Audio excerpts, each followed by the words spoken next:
Hello, YB. Education Week is right around the corner. Can you believe January is almost kaput? I cannot. But I wanted to give you a quick trailer of some of the English activities we have planned for this upcoming week. So here is your week flash review report. So coming up this week, I've got a couple things planned for you. This week we looked at, on Martin Luther King Day, the I Have a Dream speech. So we're going to revisit that, coming back around, talking a little bit about rhetoric, which is language. There's a lot of really interesting things that Martin Luther King says in his speech, in addition to, asking the question, why do we really know some parts of it? Why do we not know other parts of it? What are the pieces of history that we can unpack that he details? And then looking further at Martin Luther King's impact in our world. So we'll talk a little bit about rhetoric, language. We'll talk a little bit about public speaking and what goes into that, and why Martin Luther King Jr. was such an amazing public speaker and why we still look at this speech today. So that's going to be Monday Fun Day in the afternoon. Then Tuesday morning, right after morning meeting, we are going to be looking back at sentence structure. So I've got a really fun activity planned for y'all. It's called Sentence Scramble. We'll be building off of what we talked about last week. We started talking a little bit about nouns, verbs, adverbs, and adjectives, some of those core components that make up a sentence, and we're going to play with those. So we're going to have a lot of fun. If you don't know it, that is okay.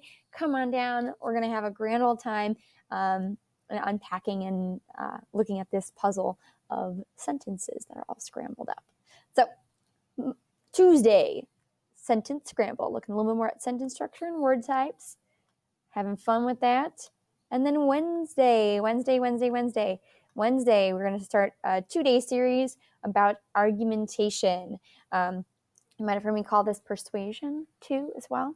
But argumentation kind of takes the bias out of it. But we're going to look at 2 days. So Wednesday and then Thursday, Wednesday afternoon, Thursday morning. Come to both, come to one. It's going to be great.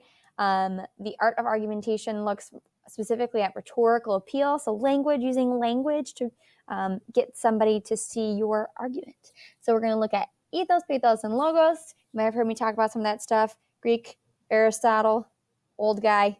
He studied the art of language and how we can use language to our advantage. So we are going to look at advertisements. So are you going to buy this activity? We're going to look at advertisements and figuring out, how do we see ethos, pathos, and logos in language, but then also in some of those visual cues. And then the second part is going to be looking specifically at taking some of the stuff we talked about the day before, ethos, pathos, logos, and then applying that into building a nice, clear argument using the CER, which is claim, evidence, and reasoning. I know, riveting stuff, but making sure that you have a clear argument, you have evidence to back up what you're saying, and you can explain your reasons, right? Because y'all are smart, and we're going to show how smart you are, and you're going to be able to argue your points by using our this or that activity. So we're going to have some fun with some lighter stuff, thinking about, what's your favorite kind of ice cream, and then moving into stuff that's a little bit more complex and seeing how you can unpack an argument and defend yourself. Come to the challenge. It's going to be great. That is your trailer for the week in your English education. You are all my lovely English engineers. I can't wait to put things together and break things apart with you throughout this week. And as always, I am available to you to do some more one-on-one sessions and go over your writing or anything else that you might need. Happy learning. See you guys later.